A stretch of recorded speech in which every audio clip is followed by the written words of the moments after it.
Siapa di sini yang punya cita-cita liburan ke luar negeri pulang bawa oleh-oleh bejibun?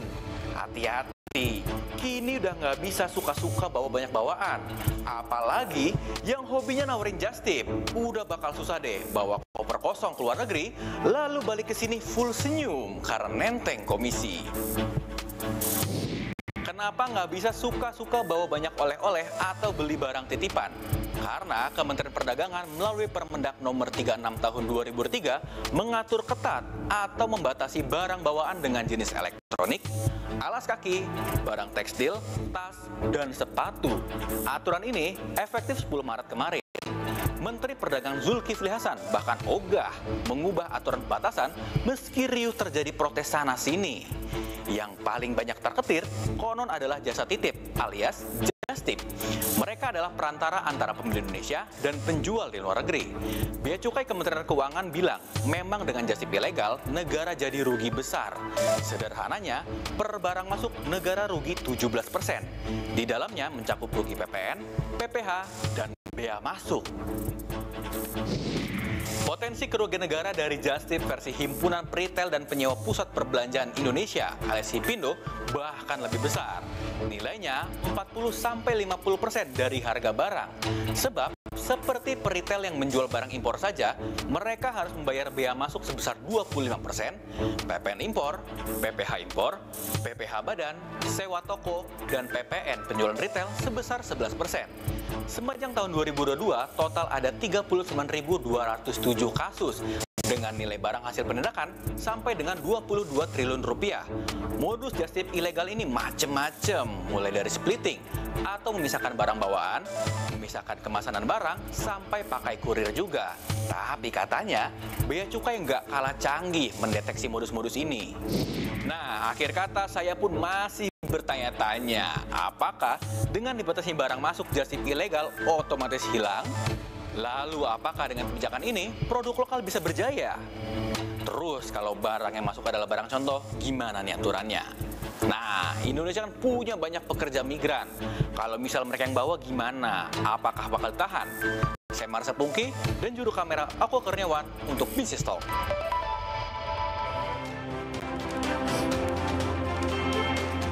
Ya, selamat malam saudara, Anda kembali menyaksikan Business Talk bersama saya Mahasiswa Tarigan. Ya, meski menuai kontra, pemerintah dalam hal ini Kementerian Perdagangan memastikan tidak akan merevisi aturan batasan jumlah impor barang bawaan para penumpang dari luar negeri. Bagaimana kebijakan ini telah berjalan, kita telah kedatangan narasumber, ada Pak Herman Hairon, anggota Komisi 6 DPR RI fraksi Demokrat. Selamat malam Pak Herman. Selamat malam. Terima kasih telah bergabung bersama kami. Waalaikumsalam warahmatullahi wabarakatuh. Dan saya juga menyapa narasumber saya yang telah hadir di studio, ada Pak Firman Bakri, Direktur Eksekutif Asosiasi Persekutuan Indonesia, Apresindo. Selamat malam Pak Firman. Selamat malam. Terima kasih telah bergabung. Waalaikumsalam warahmatullahi wabarakatuh. Dan saudara, sebelumnya kami juga sudah mengundang pihak Kementerian Perdagangan yang berhalangan hadir, mulai dari Menteri dan juga Dirjennya. Kami juga mengundang pihak Bea Cukai tetapi tidak bisa hadir, dan juga pihak Kementerian Keuangan. Tidak apa-apa, kita akan melihat bagaimana aturan ini berjalan di lapangan di tengah pro dan kontra adanya aturan pembatasan masuknya barang-barang impor ya dari luar negeri. Saya ke Pak Firman dulu.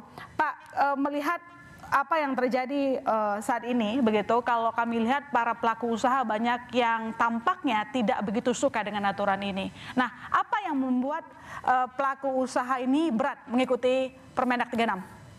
Ya, sebenarnya kan Permendak 36 ini mengatur banyak hal ya. Kalau dalam konteks kami, Permendak itu tidak hanya bicara atau berdampak terhadap kami, tidak hanya terkait dengan just tip saja. Tapi mulai dari kami kebutuhan bahan baku, kemudian berdampak terhadap anggota kami yang berasal dari pemilik merek, baik itu merek lokal maupun merek global, yang secara ekonomi kami selama ini sudah berkontribusi aktif terhadap pertumbuhan ekonomi nasional. Oke. Nah, dengan adanya peraturan ini, pada akhirnya satu yang menjadi permasalahan kami seolah-olah anggota kami yang taat hukum, taat aturan, taat izin itu menjadi dipersulit. Padahal permasalahan secara umum dari beberapa tahun terakhir dan khususnya tahun 2023 yang kemarin ya, di mana ada kasus awal tahun juga seperti bulan-bulan ini ada sepatu bekas masuk secara ilegal dari Singapura yang di tracking oleh media dari luar negeri, kemudian ditemukan ternyata barang itu ada di Batam dan ada di Jakarta. Nah dari situ kemudian mulailah marak namanya terkait dengan kasus impor ilegal. Nah impor ilegal inilah yang menurut kami akar masalah dari industri nasional Indonesia. Oke, jadi Anda melihat bahwa aturan ini kalau diimplementasikan justru membuka ruang akan semakin maraknya impor ilegal? Satu hal bagi kami industri yang taat aturan itu semakin sulit, semakin kurang kompetitif. Bahkan untuk pasar lokal kita sendiri, belum lagi nanti industri kita yang nasional untuk berkompetisi di pasar ekspor. Nah dengan kondisi itu peraturan Permendak ini kalau kita bedah secara keseluruhan itu kan mengatur permasalahan impor secara birokrasi gitu ya. Jadi permasalahan impor ilegal yang masif itu mencoba dikanalisasi dengan melakukan birokrasi, dengan penerbitan izin yang di dalam izinnya ada syarat-syarat yang harus dipenuhi, yang kemudian ada prosedur yang harus dipenuhi yang dianggap kemudian itu akan menghentikan terjadinya impor ilegal. Nah, tetapi jangan berhenti di situ. Sebenarnya impor ilegal itu kan bisa terkait dengan dua hal. Satu, ilegal secara administratif, dan kedua impor ilegal secara fisiknya. Nah, kalau kita hanya bicara birokrasi, artinya kita bicara administratif. Masih ada peluang impor ilegal lain yang mungkin berpotensi tidak tercover dari aturan ini, yang nantinya akan head to head dengan anggota kita yang impor jujur, impor legal, baik-baik, yang semakin sulit. Baik. Nanti saya ke Pak Firman lagi. Sebelum saya ke Pak Herman, selain pelaku usaha yang tampaknya agak berat mengikuti aturan ini, masyarakat juga sampai sekarang tidak setuju ya, kurang menyetujui. Berikut pernyataan ataupun tanggapan dari masyarakat yang sempat kami wawancari sebelumnya. Sejujurnya saya nggak setuju sih. Saya setuju banget. Kalau saya pribadi sih sebetulnya nggak setuju ya Mas. Setuju sih saya. Aku 50-50 sih. Dengan adanya pembatasan itu kan bisa membantu mendukung produk lokal ya. Nah, tapi kalau nggak setuju tuh kayak kalau misalnya dibatasi jadi susah ya. Kan mau nggak mau aku jadi harus ke Bangkok buat belanja gitu sih. Ya itu tergantung kitanya gitu. Kalau kita pengen tetap produk dari luar ya gimana ya? Gimana caranya produk dari dalam negeri itu harus lebih menarik masyarakat Indonesia daripada produk luar negeri gitu.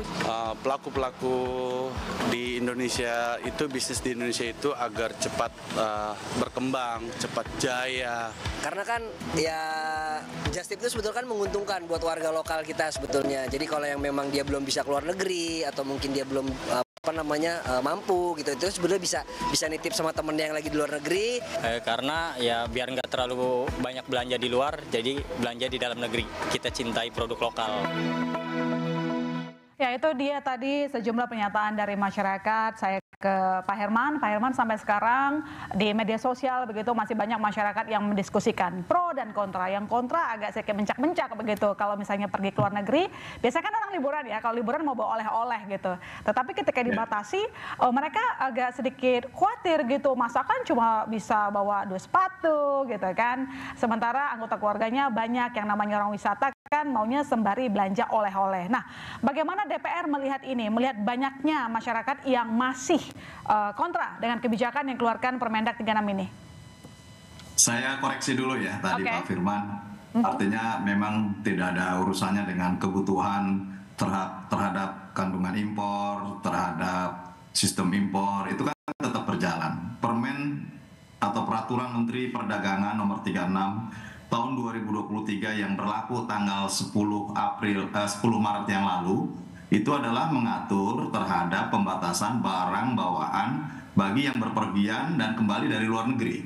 Jadi memang permen ini khusus untuk membatasi terhadap 10 komoditas yang dibawa untuk kebutuhannya sendiri, yaitu barang tekstil, telepon selular, tas ya, kemudian mainan, kosmetik, alas kaki, mutiara, hewan, beras, jagung, dan lain sebagainya. Itu ada 10 komoditas yang ini dibatasi berdasarkan ya kebutuhan dalam negeri. Artinya betul bahwa kita juga ingin menggalakkan produk-produk dalam negeri. Bahkan kalau melihat yang lebih besar, kita terhadap kebutuhan proyek-proyek strategis nasional, kemudian proyek-proyeknya BUMN, proyek-proyeknya pemerintah, itu kan dibatasi oleh TKDN, oleh kandungan yang harus ya atau wajib memang memenuhi unsur dalam negeri. Nah, bagaimana dengan barang bawaan dari luar negeri? Tentu tidak dihilangkan. Ya tetap ada, dan pembatasannya misalkan alas kaki, sepatu dibatasi 2 unit. Bahkan kalau misalkan nilainya di bawah 500 US dollar, tentu ini juga diberikan fasilitas ya, fasilitas terhadap bea masuk dan pajak impor ya, bea masuk dan pajak impor. Nah, kalau juga merujuk ke belakang, kita tahu bahwa sudah mulai berlaku mungkin sekitar 1,5 tahun yang lalu, setiap seluler yang dibeli ataupun handphone yang dibeli di luar negeri, kan itu juga tidak serta-merta bisa digunakan di dalam negeri. Oke. Karena memang kebijakan Bea Cukai Kementerian Keuangan bahwa IMEI-nya itu wajib didaftarkan di Kementerian Industri. Nah, sehingga bagi yang membeli seluler pun tetap harus didaftarkan pada waktu mereka kedatangan di bea cukai setempat.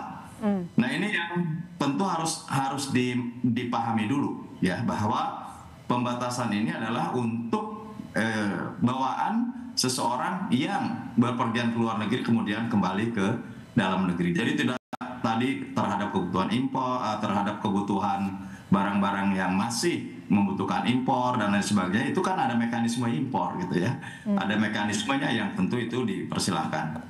Meski tadi dikatakan Pak bahwa aturan ini membuat sedikit banyaknya mempersulit dari Aprindo misalnya, gimana?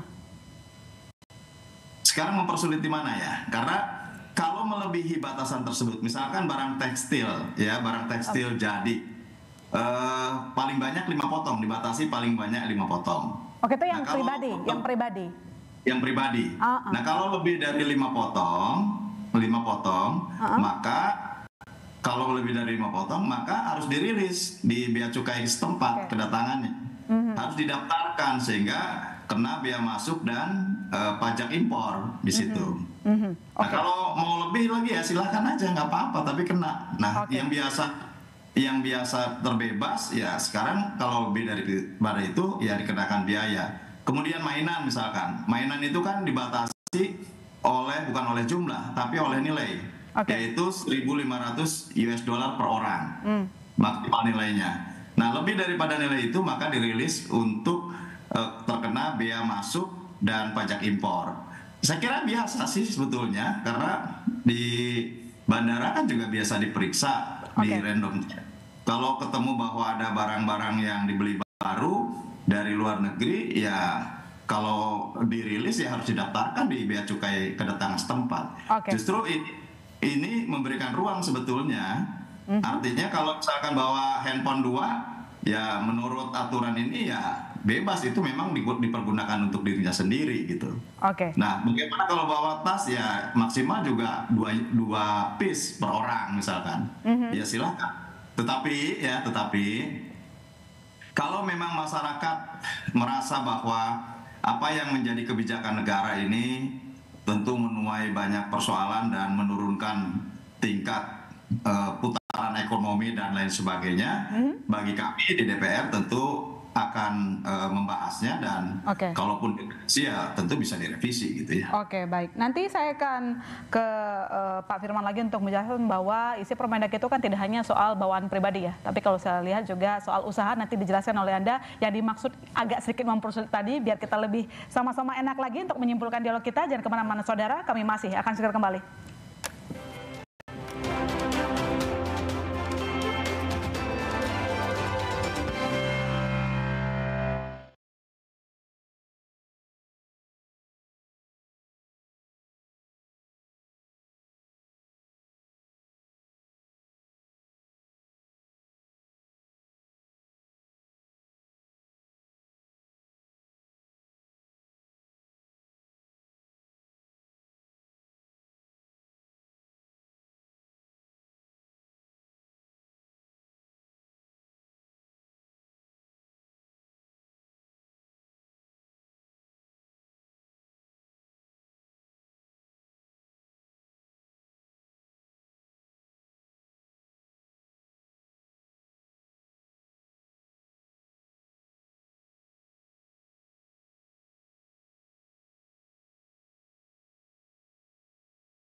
Anda kembali menyaksikan Bisnis Talk, Saudara, dan di segmen ini telah bergabung bersama kita Cipta Wayana, wartawan Nasional Kontan. Selamat malam, Cipta. Malam.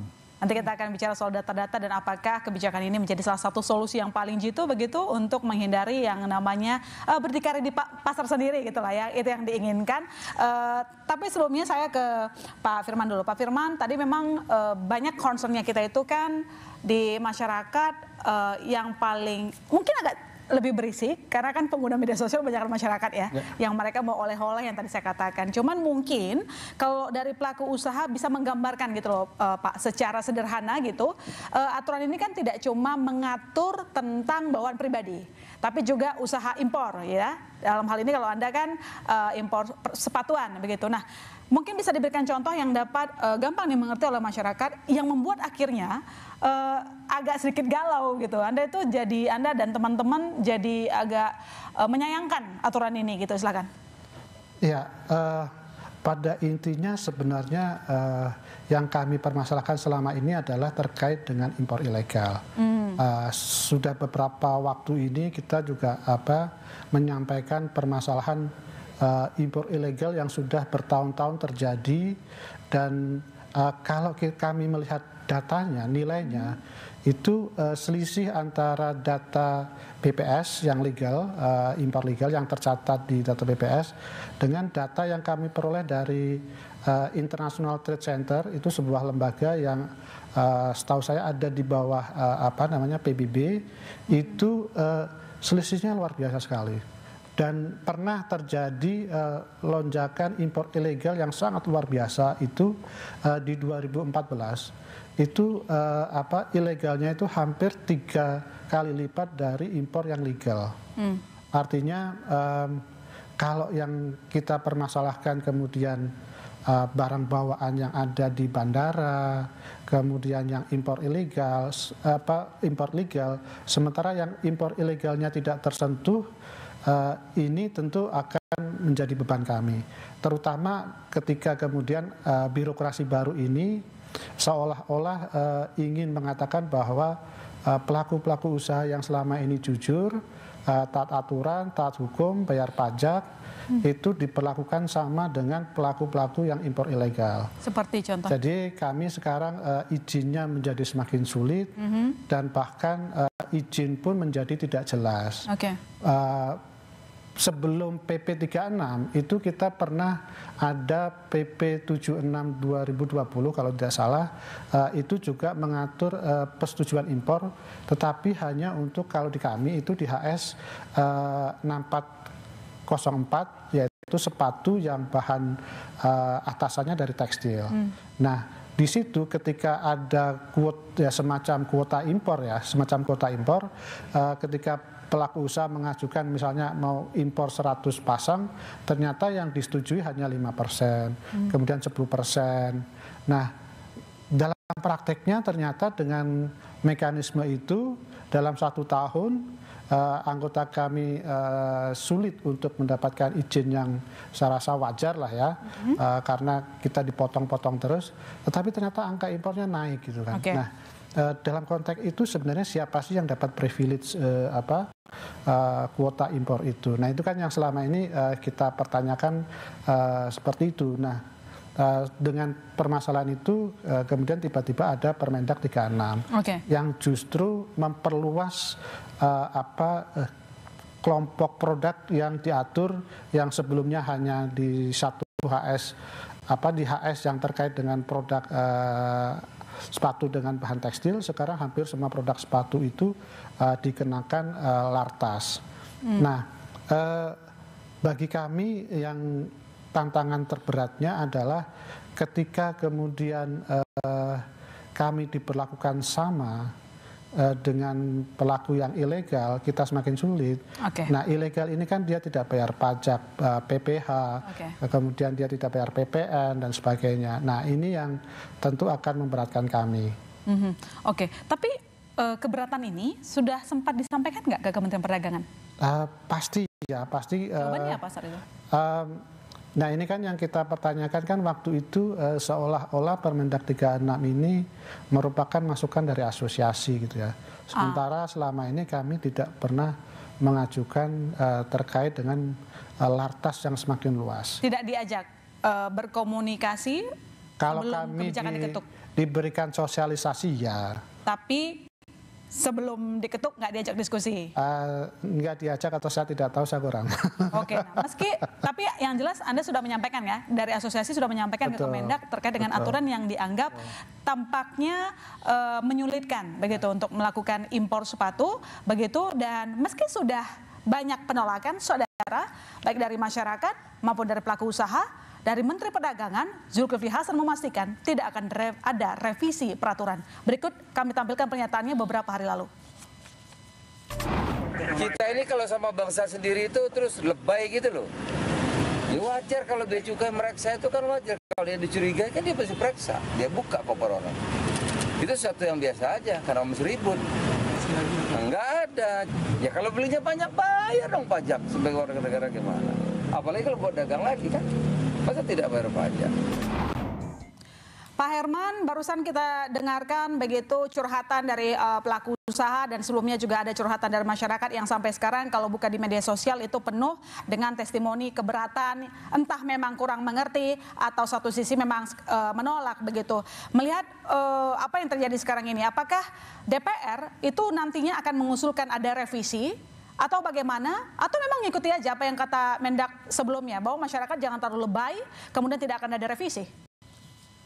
Ya, kita pisahkan dulu ya antara topik hari ini. Kan topik hari ini tak bisa lagi suka-suka bawa barang dari luar negeri. Ya, kita berpikirnya bahwa 10 komoditas yang dibatasi, yang itu menjadi kebutuhan sendiri yang dibawa jika berpergian dan pulang dari luar negeri masuk ke negara kita. Nah, ini yang terkait dengan impor, memang ada pergeseran pengawasan dari post border ke border. Artinya ini memang dikhususkan untuk bahan baku dan bahan penolong.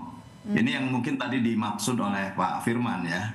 Oleh karenanya khusus Pak Firman, saya kira nanti kita bisa bahas dalam RDPU dengan stakeholders terkait jika memang ini mengganggu terhadap perkembangan industri manufacture di tanah air gitu. Karena memang maksud regulasi ini ya, pertama kita ingin mencegah terhadap membanjirnya barang luar negeri yang masuk ke Indonesia. Kita ingin meningkatkan juga kemampuan dan kapasitas produksi dalam negeri. Bahkan kita ingin mensukseskan terhadap produk-produk dalam negeri. Dan ironisnya memang kadangkala kita juga kalau beli produk di luar negeri juga made in-nya Indonesia gitu ya. Saya kalau beli sepatu di luar negeri ya ketemunya made in Indonesia gitu. Mau beberapa merek pun di sana made in Indonesia. Oleh karenanya ini juga harus ada kebijakan dalam negeri menurut saya. Jangan sampai pabrik-pabriknya di Indonesia, manufacture-nya di Indonesia, tetapi kemudian tidak dipasarkan di dalam negeri, tapi dipasarkan di luar negeri.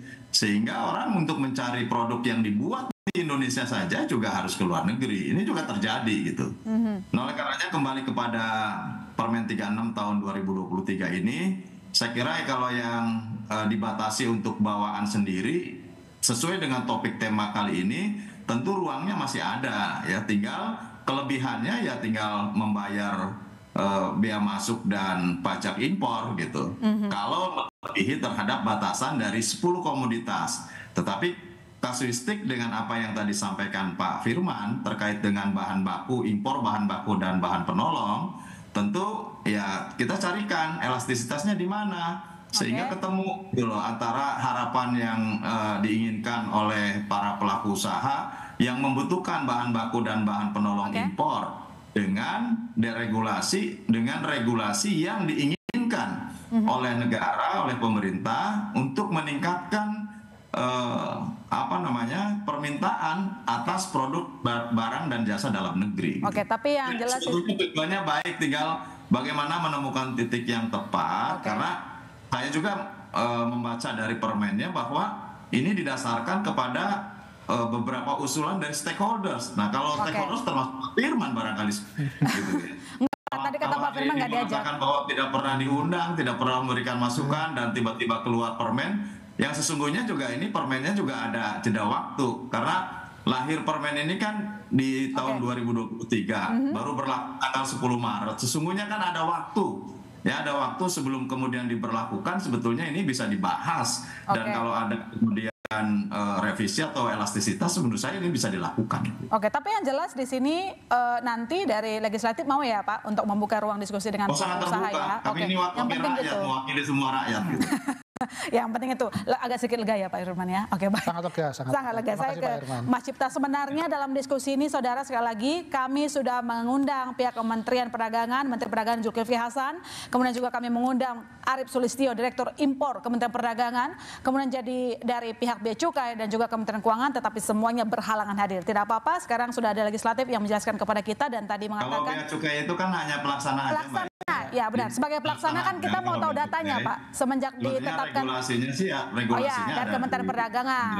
Menteri Perdagangan. Cuman kan kita tadinya ingin mengetahui update begitu setelah dikeluarkan aturan, diimplementasikan gimana sih, begitu loh Pak. Itu yang tadi kita mau juga. Saya ke Mas Cipta. Mas Cipta, memang dalam aturannya itu background aturan ini keluar pun kalau kita lihat ke belakang, runtuhan ke belakang itu permintaan dari Presiden Joko Widodo ya. Jadi untuk melindungi market dalam negeri. Tetapi apakah aturan ini sudah menjadi solusi? Salah satu yang mungkin saya akan garis bawahi tadi pernyataan dari Pak Firman soal impor ilegal. Yang takutnya juga banyak juga pernyataan jangan sampai terlalu seperti ini malah mengembangbiakan impor ilegal dan tidak tercatat ujung-ujungnya negara yang dirugikan. Kalau dari redaksi sendiri bagaimana merangkum ini? Iya, pertama kan sebenarnya aturan pembatasan terbatas ya. Impor ini kan sebenarnya bukan benar-benar baru. Jadi sebelumnya sebelum 2022-2021 juga sudah ada pembatasan termasuk pembatasan barang bawaan penumpang itu juga sudah ada gitu ya. Memang selalu kan pertanyaannya misalnya kalau bicara ilegal itu tentang misalnya kita bicara tentang penegakan ya. Penegakan. Jadi sebelum kita masuk ke bahwa butuh aturan baru atau enggak, itu kan nanti menjadi lebih kompleks diskusinya karena ternyata muncul komplikasi ini belakangan terhadap aturan. Tapi kita juga bisa balik lagi, mungkin Pak Firman juga bisa cerita bagaimana ya kalau kita nilai ya pemerintah ini kadang-kadang inkonsisten juga dalam penegakan aturan. Misalnya kalau bicara pembatasan penumpang tadi, bawaan penumpang kan sebenarnya sudah lama itu ada, tapi kan penegakannya mungkin tidak segalak sekarang begitu ya. Lalu kita bicara beberapa waktu lalu ribut tentang pakaian impor bekas, yaitu muncul lagi rame ketika terjadi temuan ada banyak barang yang ternyata masih bisa masuk begitu ya. Lalu kita sekarang dengan mata telanjang bisa melihat beberapa pusat perbelanjaan tertentu. Nah kita dengan masuk saja sudah tahu di beberapa tempat misalnya di wilayah Jakarta Pusat ya Pak ya, itu begitu masuk itu ada banyak lapak sepatu-sepatu KW yang kelihatannya mereknya ya merek terkenal, tas. Tapi sebenarnya itu KW dan sebagainya. Nah ini kan kemudian muncul dugaan ini barang ini legal atau enggak? Yes. Kalau legal kenapa palsu bisa masuk dan sebagainya. Nah itu kemudian, diskusinya kan kemudian menjadi soal sebelum masuk ke peraturan baru ini. Nah sebenarnya yang lebih penting adalah penegakan dulu. Karena itu yang dikhawatirkan oleh teman-teman pelaku. Nah di sini kan diskusinya kemudian memang harus masuk ke akarnya misalnya soal data. Pemerintah misalnya berpedoman data BPS, sementara teman-teman punya data lagi dari internasional ya, data International Trade Center yang kemudian ternyata data beda menurut cerita Pak Firman misalnya. Impor barang ilegal itu mungkin kenyataannya bisa berapa? 3 kali lipat. 3 kali lipat dari data BPS. Nah ini kan sebenarnya data-data ini mesti disinkronkan dulu istilahnya. Faktanya itu mesti dilihat kemudian satu kita yang paling utama adalah penegakan aturan. Karena itu yang kemudian berulang kali menjadi koreksi kita, menjadi kritik kita. Karena istilahnya ya mungkin kalau lagi rame nanti kemudian ditegakin, tapi kalau enggak lus lagi. Nah penegakan itu kan bisa istilahnya keluar bisa ke dalam. Keluar itu dalam arti ya pelaku-pelaku ditindak, tapi ke dalam di oknum pemerintah. Kalau kita bicara oknum atau di pemerintah juga harus jangan sampai ada misalnya main mata dan sebagainya supaya bukan hanya lewat jalur-jalur tikus ya Pak ya, masuk, tapi jangan sampai juga ada jalur tikus di jalur resmi gitu loh. Nah itu kan menjadi concern juga bersama yang mesti jadi perhatian.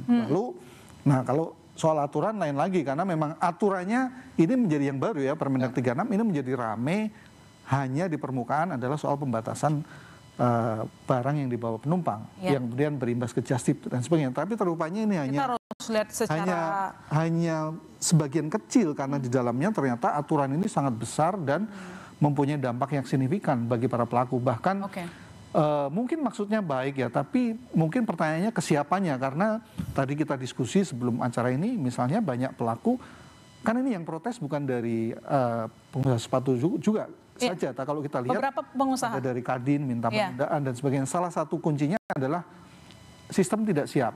Karena di sini ada perizinan-perizinan yang tadinya misalnya cukup hanya pakai laporan survei, sekarang harus ada perizinan ekspor secara khusus. Dan itu butuh waktu. Dan ketika mau lewat sistem elektronik ya, ketika mau masuk ternyata tidak bisa.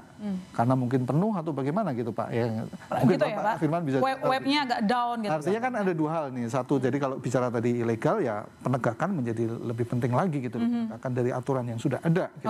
Tapi yang kedua, kalau memang aturan mau disempurnakan, ya selain sosialisasi ya harus siap ketika pelaksanaannya, jangan sampai menjadi kontraproduktif seperti sekarang. Ini artinya tadi diskusi ini semakin asik kalau pihak Kementerian Perdagangan ikut diskusi malam ini. Tapi baiklah, nanti kita lanjut lagi diskusi kita saudara. Jangan kemana-mana, kami masih akan segera kembali.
diimplementasikan sekarang yang harus mereka ikuti itu sudah mulai banyak begitu, terus HS code-nya juga yang perlu persetujuan impor juga naiknya hampir 4 kali lipat ya, dari sebelumnya 6 HS sekarang jadi sekitar 43 HS begitu. Nah, bagaimana nanti legislatif mungkin ya untuk menengahi gitu loh Pak, kepentingan dari tadi dibilang untuk menolong market nasional dengan juga kepentingan dari pelaku usaha? Ya, memang kalau saya baca ulang ya di aturan impor, memang ini sangat apa ya namanya, sangat rigid lah gitu. Oleh karena ini yang harus dilakukan relaksasi mungkin ke depan. Dan saya kira memang sewajarnya lah kalau nanti Komisi 6 akan membuka ruang untuk rapat dengar pendapat umum dengan para pelaku. Saya mohon Pak Firman, pelaku usaha siapa saja yang tentu nanti kita bisa undang dan kemudian bisa berdiskusi tentang ini, karena memang kalau untuk barang bawaan penumpang saya kira ini debatable lah ya, karena dengan batasan-batasan seperti ini rasanya cukup gitu. Tinggal mungkin mana yang memang harus direlaksasi juga, misalkan terhadap terhadap diaspora misalkan ya. Ini harus diatur. Kalau nggak diatur ya kan nggak bisa kemudian membuat aturan sendiri gitu. Jadi memang harus diatur juga. Atau terhadap para pejuang devisa kita lah yang bekerja di sana, yang kemudian mereka kontrak-kontraknya jangka pendek juga kan pasti membawa barang yang sangat banyak dari luar gitu ya. Oleh karena ini juga harus mendapatkan perhatian khusus dan dijelaskan secara khusus di dalam perundang-undangan. Tapi saya concern terhadap persoalan bahan baku dan bahan penolong ini gitu ya, sehingga kemudian tidak mematikan terhadap industri manufaktur yang bukan barang-barang impor. Ini yang penting gitu. Dan saya kira sangat bertolak belakang lah dengan Undang-Undang Cipta Kerja ya, kalau kemudian direktur bisa mengatur terhadap berbagai pemasukan barang atas dasar diskresi. Nah ini semakin aneh gitu. Kalau aturan didasarkan kepada diskresi pejabat kan makin aneh. Oleh karena itu saya kira ini nanti kita diskusikan lah, sehingga kemudian kita juga bisa memberikan ruang yang lebih elastis, yang lebih pas, yang tentu ini kepentingannya adalah untuk kepentingan bangsa dan negara. Semoga cepat ketemunya ya Pak. Siap saja, kapan saja, tapi nanti mungkin setelah reses Lebaran lah ya Pak Firman. Baik, tapi gini Pak, sebelum saya ke dua narasumber lainnya, tadi kan juga sudah kita diskusikan misalnya dari Mas Cipta mengatakan bahwa tadi Mas Firman juga berkali-kali gitu menerangkan soal ancaman masuknya produk impor ilegal, dan tadi Mas Cipta kembali mengingatkan aturan itu sudah ada, tetapi dalam pelaksanaannya ternyata tidak begitu tegas. Kemudian kekhawatiran kita akan jalur-jalur tikus atau mungkin ada main mata, yang itu kita tidak mau demikian. Nah, apakah nanti mungkin akan diskusi dengan pemerintah juga gitu selain dari pelaku usaha, regulator terkait dengan pengawasan gitu loh Pak. Jadi kalau memang cita-citanya adalah untuk melindungi market dalam negeri, ya harusnya pengawasannya juga harus kuat dong gitu. Ya tadi juga masalah pergeseran pengawasan dari post border ke border juga. Kalau memang ini kemudian tadi mempersulit ataupun memperpanjang mata rantai perizinan kan juga semakin tidak baik gitu ya. Dan iklim usaha ya harus dibuka sebaik mungkin. Dan setiap bahan baku penolong yang ini dibutuhkan juga tidak bisa didasarkan kepada diskresi. Ya, dan saya setuju tadi. Saya kira semakin ketatnya peraturan ataupun semakin panjangnya administrasi dan persyaratan, ini juga akan membuka celah-celah impor ilegal gitu. Yes, benar. Dan saya kira pada akhirnya nanti memang dicarikan celah-celah impor ilegal, kemudian cara-cara diskresi, ini kan bahaya gitu. Nah, aturan ya harus dibentuk untuk mengatur lebih mudah dan kemudian menutup ruang-ruang celah impor ilegal sebetulnya, karena kalau kemudian maraknya impor ilegal kan akan semakin merusak lagi terhadap sistem tata niaga dan perekonomian bangsa. Cita-citanya yang tadi. Menurut saya ini bagus sekali ya, Kompas mengangkat topik hari ini, dan tentu ini adalah ruang diskusi publik, dan nanti kita bisa memasuki kepada ruang diskusi pengambilan kebijakan. Dan tentu nanti kalau sudah diskusi dengan berbagai stakeholders, kami bisa nanti untuk juga mengundang Kementerian Perdagangan untuk melakukan relaksasi terhadap peraturan. Ya, kita tunggu nanti. Kalau kata Pak Herman tadi habis Lebaran gitu, nggak apa-apa. Kita sabar menanti itu. Saya ke Pak Firman. Pak Firman, semenjak kebijakan ini diimplementasikan 10 Maret kemarin, apakah sudah ada data-data baru yang bisa Anda bocorkan? Misalnya dampak kerugian, apakah sudah ada? Kemudian mungkin praktik-praktik yang pasti kan para pelaku usaha itu punya bisikan-bisikan fakta-fakta di lapangan yang belum tercatat katakanlah di PPS begitu. Apakah sudah mulai ada yang mulai nakal-nakal sedikit begitu, mendatangkan impor sepatu tapi ilegal misalnya karena ribet daripada ribet gitu. Silakan. Ya, mungkin tadi saya mau menyambung yang dari Pak Herman. Boleh, silakan. Karena prosesnya yang panjang tadi itu, ini kemudian ada gap ya. Jadi kami dapat laporan bahwa beberapa anggota kita itu sudah mulai mencoba ya untuk melakukan perizinan terkait dengan Permendak 36 ini. Oke. Nah, perizinan itu kemudian dilakukan melalui portal dari INSW. Nah, ketika itu sudah diajukan, ternyata ada, ya tadi sudah disampaikan juga ada sempat error beberapa kali, dan ini juga tidak hanya terjadi di 1-2 pelaku usaha ya, tapi di beberapa pelaku usaha. Nah, kejadian ini tidak terpantau di kementerian yang kemudian memverifikasi ketika kita tanya sudah ada atau belum izin yang masuk. Ternyata belum. Artinya ya ada gap yang cukup panjang ya, karena masalah kami ketika di proses awal itu tidak terpantau gitu ya, tidak terpantau bahwa ada masalah di infrastruktur. Jadi ketika infrastrukturnya tidak siap, kemudian ini berlaku serentak dan masif ya, karena masif ini kan banyak ya, banyak sektor yang harus dikenakan izin baru ini. Nah, ternyata infrastrukturnya nggak siap. Nah, itulah yang saya rasa sampai saat ini ya kita belum bisa bicara soal data, karena ya belum final proses dari kami dari tahap awal sampai kemudian tahap akhir siapa sih yang sudah bisa mengajukan izin dengan prosedur yang baru ini. Baik, saya ke Mas Cipta. Mas Cipta, tadi kita sudah ambil satu kesimpulan dan kita semua ini sepakat pengawasan itu perlu untuk dilakukan begitu. Tapi satu sisi mungkin yang kita tahu pemerintah itu kan memang selalu ya berupaya melindungi produk dalam negeri, gitu ya. Jangan sampai kalah saing gitu. Nah, tapi masalahnya nih, Mas, ada fakta yang cukup menarik. Barangnya sudah diimpor, sudah bayar pajak, ya dan lain-lain, tapi harganya masih lebih murah dibandingkan produk dalam negeri. Nah, artinya kita bicara daya saing di sini. Apakah dari redaksional juga melihat itu? Maksudnya boleh diproteksi, tetapi kita pun harus tancap gas supaya mandiri dan ya bisa mandiri tanpa harus selalu diproteksi gitu loh. Silakan, Mas. Ya, pertama jadi kalau ada dua hal. Satu, intinya kalau bicara daya saing kan sebenarnya berhubungan juga dengan aturan. Jadi jangan sampai ketika kita bicara tentang produk lokal harus punya daya saing, tapi justru muncul aturan-aturan yang justru mempersulit gitu ya Pak ya. Itu kan menjadi kontradiktif. Itu kan bagian dari evaluasi kita terhadap Permendak yang baru ini.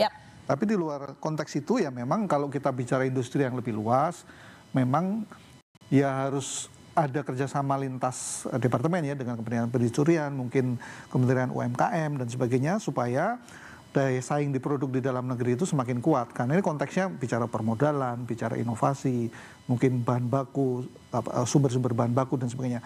Mungkin kita taruh konteks yang lebih besar adalah kita mesti hati-hati kalau kita lihat sekarang ini dalam konteks perlambatan ekonomi dunia. Ini lagi kita lihat sejak tahun lalu ya ada fenomena kelebihan stok produk manufaktur yang luar biasa besar di seluruh dunia. Kalau angka Maret 2023 itu 2,2 triliun dolar untuk total stok produk manufaktur ya. Itu tertinggi dalam 10 tahun terakhir. Nah, salah satu yang besar adalah Cina. Kenapa Cina? Karena memang yang berhubungan, kalau hubungan dagang paling besar kita ya dengan Cina, angkanya di atas hampir 30%. Nah, Cina juga sama, kelebihan stok. Nah ini pasti dia akan berusaha, karena ekonominya lambat ya, konsumsinya terbatas, dia akan berusaha untuk mendorong produk itu laku supaya dijual di luar negeri. Nah dia akan mencari tempat-tempat yang istilahnya gampang dilompatin. Gampang dilompatin itu barriernya dari tarif, tapi ada juga yang non tarif dan sebagainya. Nah ini mesti dilihat, mesti hati-hati, menjadi concern bersama, karena ada kemungkinan kalau ternyata misalnya sampai ada dumping ya Pak, barang itu masuk ke sini mau udah bayar mau cukai dan sebagainya mungkin tetap akan murah masuk di sini kalau memang sampai dumping. Nah ini kan perlu upaya yang lebih luas selain tadi bicara tentang inovasi, mungkin permodalan, lalu mesin dan permesinan dan sebagainya. Tapi dalam konteks proteksi yang lebih gede, lebih besar dalam konteks ada ancaman banjir barang dari luar negeri, dalam konteks ini stok yang lagi berlebih, ya ini mesti lebih cermat lagi. Nah tentu saja jangan sampai kita terjebak dalam diskusi yang ini sebenarnya mungkin harusnya bisa segera teratasi ya soal aturan ini, sementara ada ancaman yang lebih besar yang harus jadi perhatian kita bersama. Ada catatan nggak Mas kerugian mungkin ke Pak Firman kali ya, kerugian dari tadi kan dikatakan masuknya barang ilegal yang ke Indonesia itu yang tercatat di PPS ternyata tidak sebanyak yang seharusnya, ada 3 kali lipat, berapa Pak? Kalau kita bicara banjir impor ya, mungkin kita harus lebih spesifik lagi ya, bahwa sebenarnya yang banjir itu adalah impor ilegal. Karena itu satu secara nilai besar sekali. Sebenarnya kalau kita lihat sekuensnya ya, itu dulu di 2014 itu pernah menempati puncak tertinggi selisih data impor ilegal itu yang hampir mendekati 3 kali lipat. Nah kemudian itu pernah mengalami titik yang paling rendah, itu justru di 2018. Kemudian pandemi itu justru ilegalnya naik lagi. Nah ini kalau kita lihat secara berapa dampaknya terhadap anggota kita, secara kuantitatif kita tidak bisa menghitungnya ya. Tetapi yang jelas ketika itu kemudian produknya masuk tanpa bayar pajak, PPh, PPN, itu langsung head to head-nya dengan anggota kita. Dan itu secara harga itu kita sempat kalah hingga sampai 30%. Kalau tanpa perhitungan PPh, PPN, biaya masuk dan sebagainya. Nah, tetapi kalau kita kemudian bicara impor ilegal ini misalnya dilakukan oleh lokal brand kita. Lokal brand kita itu dia tidak semata-mata produknya itu impor semua. Dia juga order ke IKM juga. Jadi beberapa bahkan brand lokal kita itu beberapa yang memang mereka champion di Indonesia ya. Mereka dikenal secara publik, kemudian juga mereka menggerakkan ekonomi, tetapi mereka juga butuh impor kecil dalam konteks untuk diversifikasi produk. Nah, ini kalau kita lihat harga jualnya dengan harga produksi lokal kita, kalau dia bayar pajak, bayar PPh impor, saya rasa masih bisa bersaing lah produk dalam negeri kita. Ya itu harapan kita bersama, masih banyak yang ingin kita diskusikan tetapi durasi agak terbatas. Tapi saya mengucapkan terima kasih kepada seluruh narasumber, terutama ke Pak Herman Hairon, anggota Komisi 6 DPR RI fraksi Demokrat yang bakal ketemu sama pelaku usaha dan juga nanti regulator. Pak, kita tunggu ya Pak tanggal mainnya ya. Ya. Terima kasih banyak telah bergabung di Business Talk Pak Herman. Ya, tentu satu sedikit ya. Oh boleh silakan sedikit. Regulasi ini kan tentu ada tujuan besarnya ya. Tadi kita ingin meningkatkan sebetulnya industri dalam negeri dan membatasi terhadap impor yang tentu juga ini akan terhadap industri dalam negeri. Makin industrialisasi tumbuh, tentu ini juga akan membuka ruang pekerjaan dan lapangan pekerjaan, kemudian bisa meningkatkan perekonomian nasional. Nah, tetapi lagi-lagi kalau memang terlalu juga membatasi, pada akhirnya industrinya tidak jalan. Karena impornya dibatasi dengan berbagai persyaratan, tentu ini yang kita bisa dibicarakan kembali ya. Ya, itu yang akan kita nanti, saya akan menutup dialog ini. Terima kasih banyak ke Pak Firman Bakri, Direktur Eksekutif Asosiasi Persepatuan Indonesia. Terima kasih Pak Firman telah bergabung bersama kami. Mas Cipta Wahyana, wartawan Sonor Kontan yang telah berbagi juga dengan kami. Dan tentu saja sekali lagi Pak Herman Hairon, anggota Komisi 6 DPR RI fraksi Demokrat. Dan saudara jangan kemana-mana, saya masih akan segera kembali.